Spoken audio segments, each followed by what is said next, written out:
introduction, and thank you for inviting me.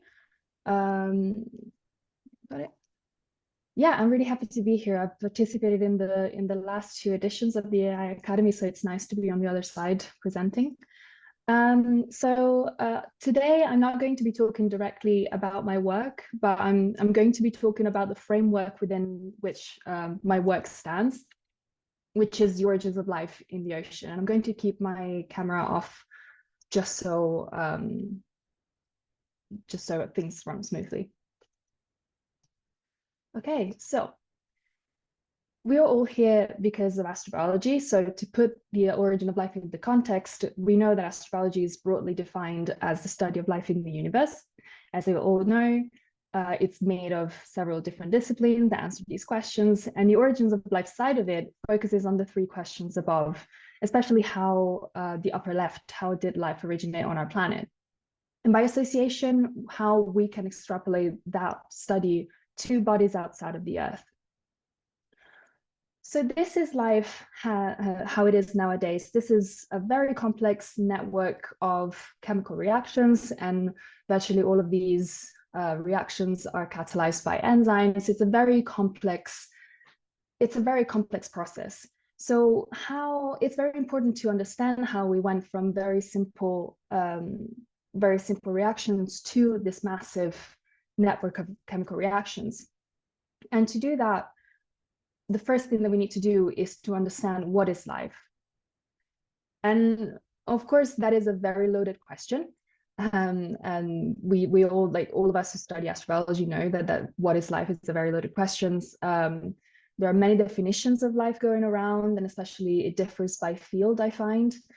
But it comes to an especially difficult statement the earlier you try to go. So for people who study the origin of life, this is especially tricky. So instead of defining life, I'm going to instead explain how life works. And I've always liked how my latest supervisor, Joseph Moran at the University of Strasbourg, always explained it. So I'm going to try and give my version of that. So here you can see life as a dynamic system, and it has a clear organizational hierarchy. So you see the pyramid of life, and as we go up, we increase complexity. And on the right, we see a timeline for when all of these elements appeared. And you can see that it takes a very long time to go from one step on the pyramid to the next. So in order to understand life as a phenomenon, we can think of its emergence as a dissipative structure. And in that sense, Joseph always made the analogy of a fountain. So life is a lot like a fountain. So you have a fountain's pump that burns fuel to shoot water up. And then you have a force of gravity that pulls water back down. And this is a perfect example of a dynamic steady state, because you have water molecules that are in constant turnover. That's why it's dynamic, but the dynamic pattern persists. So it goes up, it goes down, and then it goes back up. And life's chemistry pretty much does the same thing, because you have redox reagents, which are mostly reducing agents and phosphorylating agents that drive chemistry towards complexity, so building complexity. And then on the other side, you have oxidizing agents and hydrolysis that break it back down. And this whole thing is also a dynamic steady state. It's a dynamic steady state because the molecules, again, are in constant turnover, but the dynamic pattern persists, just like the fountain. Now, if I asked you how to explain how a fountain emerges, you wouldn't be able to do that without mentioning the pump, the fuel, the force of gravity, the molecules that move. And then by the same logic, I don't think we can talk about life's emergence without talking about the reducing agents, phosphorylating agents, the oxidizing agents, and so on. So we should expect that the forces that allowed the dynamic patterns of life, of life's chemistry at least, we should expect them to persist for billions of years. And because they persisted for billions of years, we should expect them to be the same forces that caused them to emerge in the first place, right? And this actually brings me to 2 approaches to studying the origin of life as a broad introduction. you see you have two different approaches, one common goal. So the overarching goal of the whole field of origin of life is to find how we went from prebiotic metabolism, so the very early stages of life where you have non-enzymatic reactions that happen in the environment, to modern metabolism and enzymes and all that jazz. And the first approach can be summarized by this quote by Ram Krishnamurthy, which is one of the biggest scientists from that side. And he says, there may be no way to proceed all the way from biology to prebiotic chemistry using biological processes as the guide. Okay, so essentially, early life or prebiotic chemistry was different from the processes of life nowadays. And the core concept of this is that the environment basically provided monomeric precursors like carboxylic acids, amino acids, fatty acids, sugars, nucleotides, all that. It provided that in a way that does not necessarily resemble extant biology, so how biology makes them today. And these eventually led to the emergence of a type of protocell that had to find a way to survive before the building blocks were exhausted from the environment. So in other words, like early protocells had to sort of, quote unquote, invent biochemistry. And this hypothesis was introduced in the early 20th century by Alexander Oparin and JBS Haldane. Probably some people might know the name.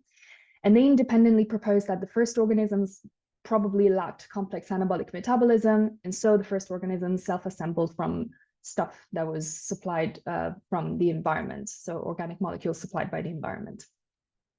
And they both recognized that the conditions on the early Earth were probably different than at present and were probably more favorable for the formation of organic compounds and also the spontaneous generation of heterotrophic organisms, so organisms that get their organic food, so to say, from the outside. This theory has its roots in the concept of prebiotic soup with, what Charles Darwin described as a warm little pond. Now, this side of origin of life, as well as the rest of the origin of life field, has broadly moved on from the warm little pond. But in essence, the heterotrophic origin of life theory assumes that the whole planet is a lab. So you have different reactions that yield elements of modern metabolism, and they occur in different specifically advantageous environments. And this is nice because it gives the origin of life a planetary dimension. My only qualm with it doesn't really attempt to bridge all these reactions happening in different places with a modern cell where everything happens in a single environment. But anyways. So in essence, you have a heterotrophic origin of life that suggests that life started from very complex and varied chemistry that simplified as time went by. Now, on the other side, you have, this is the statement from my PhD supervisor, Nick Lane, who says, to understand the origin of life, we would be foolish to ignore life as a guide. So this side, which is the autotrophic origin of life side, suggests that life built up complexity as it evolved and as it acquired more advantageous strategies for metabolic reactions. And this whole side is based on CO2 fixation, which is the main reaction with which microorganisms get energy and organics in order to survive. These two strategies for the origin of life are quite different, and you might think that it's bad to have two opposing views. But the truth is that things proposed in both approaches don't necessarily have to be mutually exclusive. And of course, also like challenging each other's views leads us to think deeply about our theories, and this only leads to better science. So this is good, although it can seem quite strange. But so to go, I said that this was, I really like this mode of the origin of life, so the autotrophic mode of life. So I usually stick to that. And in order to study that type of side, we start from phylogenetics. Now, for those who are not biologists and don't know what phylogenetics is the study of the evolutionary history and relationships between or within groups of organisms. And these relationships are determined by heritable traits like DNA sequences, protein amino acid sequences, stuff like that. And phylogenetic studies help constructing a tree of life. And this tree of life, this is one of the many versions that there are around. And I really like this a lot because of the eukaryotes. But this tree of life suggests that bacteria and archaea diverge from a common ancestor, LUCA, you see there at the bottom, which stands for last universal common ancestor. And two members of these phyla are often taken as representative of ancient metabolism because they're the simplest examples of metabolism still alive today. And these are cytogenic bacteria and methanogenic archaea. And we like to study those because they can use very simple inorganic molecules to make organics and energy needed for growth. And in fact, as you can see here, they can thrive simply off of hydrogen and CO2, which they can take from their environment. And these go through the acetyl-CoA pathway, which is actually thought to be the most ancient of the 6 known metabolic pathways conserved in both archaea and bacteria phyla, which is really nice. And so going through the acetyl-CoA pathway to form acetyl-CoA, and from here we go on the one side, on the right, to the main part of metabolism, which is carbon metabolism. And there's a lot of work that is being done and has been done on the various parts of carbon metabolism. I'm not going even to attempt to list them all. Now, I said that the acetyl-CoA pathway is thought to be the most ancient of the 6 known metabolic pathways.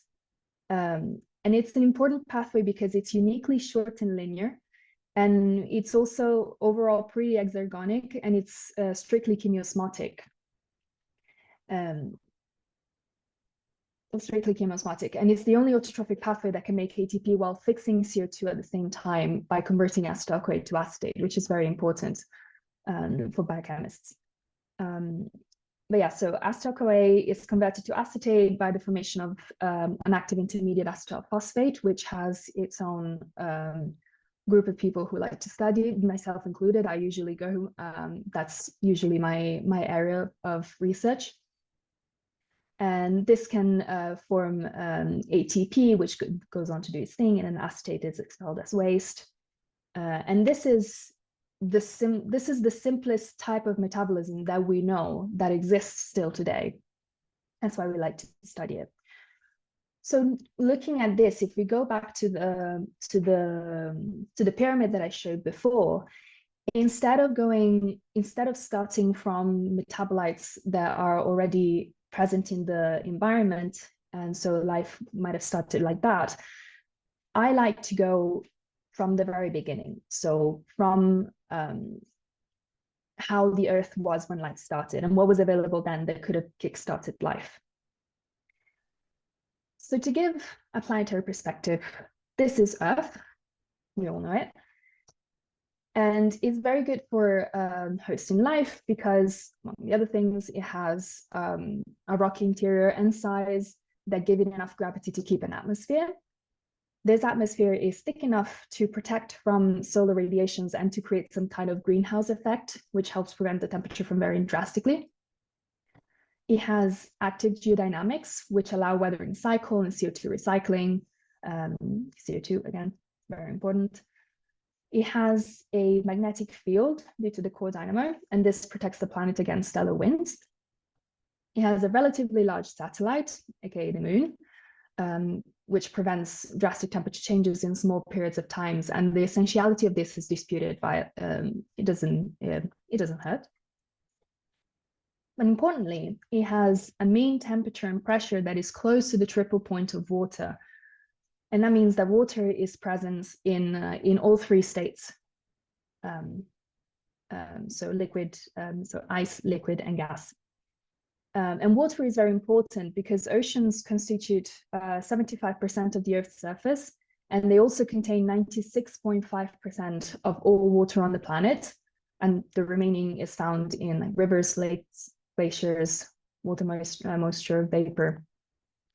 And the fact that there's so much water on our planet gave the Earth the nickname Blue Planet.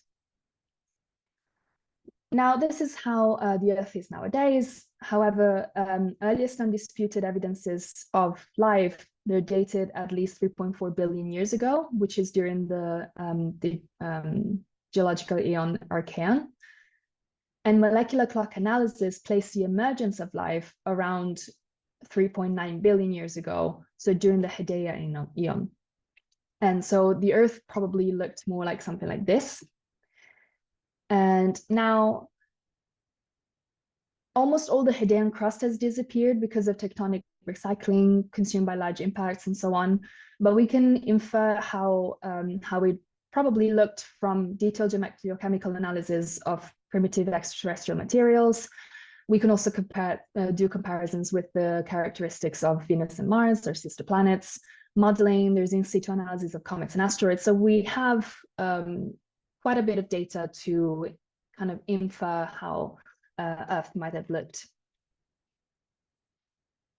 And this is what we know for now. So a relatively recent discovery of zircons from that period suggests that liquid oceans were present as far back as 4.4 billion years ago.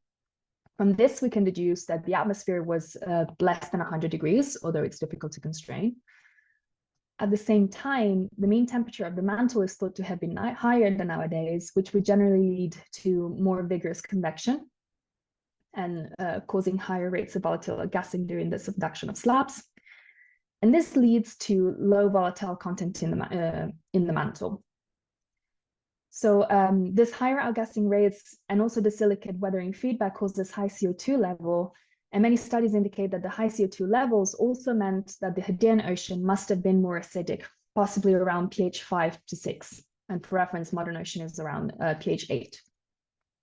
So in the end, we have this planet with quite a lot of water and relatively little land. And this is important for the first question that has been on my mind ever since starting this type of research.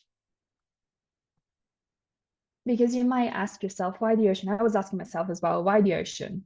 Well, life nowadays thrives in water. This is what we look for when we look for other planets that might host life. We look for water. I think that was also what NASA said: search for water. So life nowadays thrives in water. And it's because it's a good solvent. It's capable of dissolving a great number of substances, and it also plays a vital role in biochemical reactions. And this is because it allows them to occur more efficiently. The human body itself is comprised of like 50 to 65% of water. And now we also know that at the time that life was about to start, Earth had a lot of water as well. So it makes sense for life to have arisen in an aqueous environment. Also because if you think about the cell itself, although the interior is quite crowded, it is aqueous. There's a lot of water in there. So you can see now why I think the ocean is the ultimate place for life to start, for life to have started, at least back then. Now, where in the ocean? That is another issue. So I said earlier how Earth at the time was mainly covered by water. And this means that there's a consequent circulation of water through the ocean floor. And this would have created a variety of hydrothermal systems. For example, one of the hydrothermal systems that we know of that has been known for many, many years are black smokers. I don't know if you can see the animation, but you can see it's called black smokers because it's characterized by these like plumes of black smoke. These are commonly found along the mid-Atlantic ridge, and they're formed by the interaction of seawater with magma. So they're volcanic hydrothermal vents. They're very, very hot. The temperature is higher than 300 degrees Celsius. And very, very acidic. So you have a pH of 1 to 2. And it's also rich in hydrogen sulfide and iron, and poor in hydrogen. Now, the main problem of these black smokers, apart from the high temperatures, and we know extremophiles, but most life doesn't really like high temperatures and really acidic conditions. But also, for the origin of life perspective, they don't persist very long, because black smokers can actually accumulate and sort of die off in decadal timescales, so in tens of years, not even. And if you remember one of the first slides with the pyramid of life and the timescales, it took several billion years to go from geochemical reactions to modern biology. So you need way more than what these hydrothermal vents can sustain. And this is where, in my view, taking life as a guide for studying the origin of life comes back into play. Because then, in order for us to understand what kind of area in the ocean would have been more likely for life to originate, we can look at how biology works now. So, from a biological perspective, we know that the first cells were probably autotrophic, because these are the simplest types of organisms that we know. And that means that the cradle of life must have been able to provide inorganic molecules that these organisms could survive by, at least. We also know that CO2 fixation, which is the way living systems make the organic molecules that they need to drive their metabolism, as I said before, is powered by proton gradients across the cell membrane. So that means that the cradle of life must have had pH gradients. And also, this reaction is catalyzed by iron sulfur clusters, so the cradle of life must have had iron nickel sulfur minerals. And what type of environment satisfies all requirements? Well, another very common hydrothermal vent that has been relatively recently discovered are alkaline hydrothermal vents. These are an example. So these were discovered in 2001 by Deborah Kelly, but Mike Russell and others theorized about the presence of this type of vent back in the 80s, which is very interesting. And they were theorizing about this type of hydrothermal vents, which they proposed could have been the perfect place for life to originate. They are produced via serpentinization, which is a chemical reaction between water and minerals such as olivine. And this happens spontaneously when water percolates down fractures in the ocean floor, and it comes in contact with these mantle-derived minerals. And this reaction causes a steady flow of hydrogen and alkaline fluids that rise up and exhale at around 50 to 90 degrees Celsius, and they precipitate to form these nice peaks that you can see on the left. Now, the temperature and the pH are a lot milder than the black smokers that I showed before. You have 40 to 90 degrees, pH 8 to 11. And in the Asian Ocean, when the ocean was a little more acidic, you could see this pH range to be a little wider, which is nice for life. Life usually likes to stay at a neutral pH.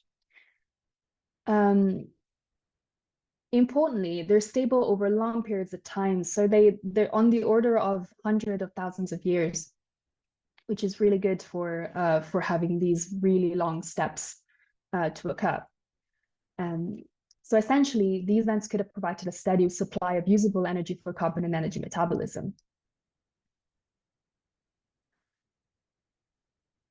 Another characteristic for these vents is that they have an interconnected porous structure that is kind of like a calcified sponge with catalytic iron nickel sulfur walls, as you can see there. And there are variation of temperatures from getting in contact with the cooler ocean water, which mean that within these porous structures, there are thermal gradients that can concentrate organic, which is very important for prebiotic chemistry. You need these. You can't have a too dilute environment. The molecules are simply not going to meet and react.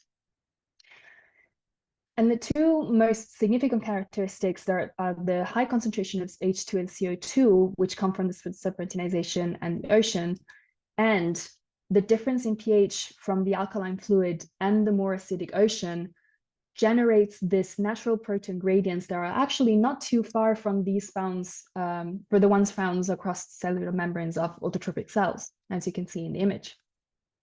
And I'd actually like to emphasize this point because every single cell needs to transform the energy from their diet, either from a redox reaction or for the light, into a pH or ion gradient across the membrane. Even the organisms that don't directly do this, for example, strict fermenters, they're still dependent on feeding from organics, from organisms who do. So this process is very important. it's called chemosmotic coupling, and it really is as fundamental to life as we know it as the use of DNA. So this is a very important step.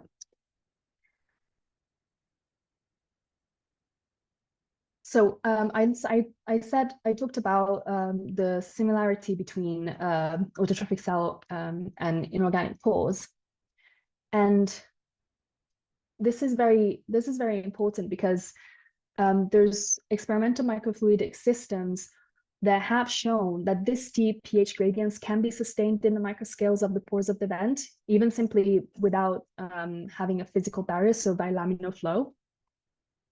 And it's not being demonstrated yet, but this could potentially drive reduction of CO2 to methyl groups, like it happens in some autotrophic organisms. And because pH modulates the reduction of H2 and CO2 according to the Nernst equation, this is very easy to achieve. So the Nernst equation states that when protons are involved in a reduction reaction, the redox potential changes by around minus 60 millivolts, minus 59 millivolts per pH units. What does that mean? That means that CO2 has a higher reduction potential. In other words, it's more reactive at acidic pH, and so it's more likely to pick up electrons. While on the other side, of the barrier, H2 has a lower reduction potential at higher pH, and so it's more likely to pass its electrons.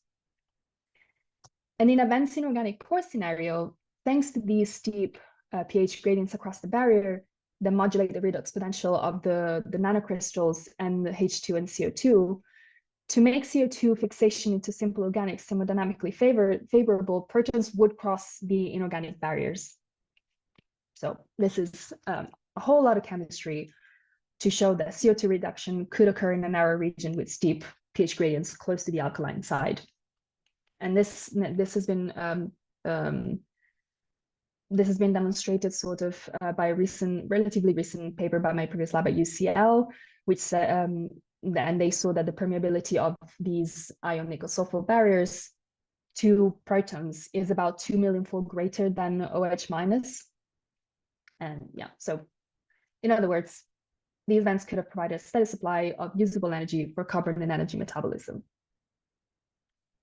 Now, this is all great, but you might say, if you're a chemist, the first question you will say is, there is a problem with water. There's a problem with water because if you have water, you might be familiar with the notion of hydrolysis. So if you have water, this is going to drive complex molecules to basically separate, to break down. And sometimes you need a drying, quote unquote, drying energy to bond them together. Like, for example, if you have amino acids that you want to join together into a peptide, you need to remove the water. And the problem is that you wouldn't want to, like, it's not going to be favorable to remove water and add water to an overall water environment, right? Because the equilibrium doesn't work. So I'm showing a shore here because shores have been previously been looked since they were argued to have set this problem of too much water because you have a drying state as well. That has, in my opinion, a lot of problems with heredity and all that, but that's a whole other discourse. But I'm going to show you why I don't think that's a problem. And that's not to say that there isn't a lot of really interesting work being done on shallower aqueous environments like natural pools or seashores. There's a lot of really good research done with that, but I'm trying to argue the case for the ocean. And a few years ago in 2020, this paper from Bill Martin's lab came out, and I was really happy about this paper. It was really, really interesting. It's a few pages long, it's fairly long, but it's very interesting because it talks about water and the origin of life. And what it does, it draws parallels between the biotic and abiotic means of controlling hydrolysis. So this problem of things hydrolyzing and breaking down in water. It deals with water activity. And water activity in chemistry refers to the concentration of water in a system. So it's also known as bulk water. So when water molecules interact with ions, molecules, or surfaces such as membranes, the water activity of a system decreases. So you have these reactions that don't like that much water can happen because there's not much free water around. So in other words, they propose that alkaline hydrothermal vents might be actually quite good because there's mineral surfaces in these, there's mineral surfaces that might help with reactions that are generally unfavored in 100% water. So you have these walls that enable reactions at the solid liquid phase boundary. That's what I wanted to say. And actually this makes sense because the cytosol, as I said at the beginning, is a quite crowded environment, so much so that the interior of a cell can be thought more of a heterogeneous hydrogel than an aqueous environment. And the active site of enzymes tend to be hydrophobic, so you need places where there's little water. And in fact, if you look at polymerization of amino acids that I showed before, I showed that the water is released, but it's not actually released because the OH and hydrogen are retained by other molecules. So you never release pure water in the environment. So if you have something like a mineral surface that can take the OH and hydrogen from the molecules that are being joined, then you don't have any problem anymore. So I've been going on and on about the ocean. What about astrobiology? Well, the reason why we like the ocean so much is because the water is present pretty much everywhere. It only needs is to have the opportunity to be liquid, but you have it everywhere. For example, if you see in Europa and Enceladus, we all know that those are very big targets for astrobiology missions because there's evidence that there's water. In fact, for Enceladus specifically, the data gathered by Cassini that strongly suggests that there is a global ocean underneath the ice shell. It contains organic substances, salts, and it interfaces with the moon's rocky seafloor and is predicted to generate hydrothermal processes. And in fact, the data provides evidence that this water-rock interactions currently is occurring at high temperatures on the ocean floor, so around like more than 50 degrees. And this suggests the presence of alkaline hydrothermal vents specifically. So this work on the origin of life in the ocean is very important because it can be extrapolated to any exoplanetary bodies with evidence of past and present hydrothermal activity. For example, Mars for the past evidence of hydrothermal activity. So in other words, if you want to look for life outside of Earth, your best bet is that we'll be able to find similar life because we don't have yet the ability of recognizing life that's very different from Earth, from our own.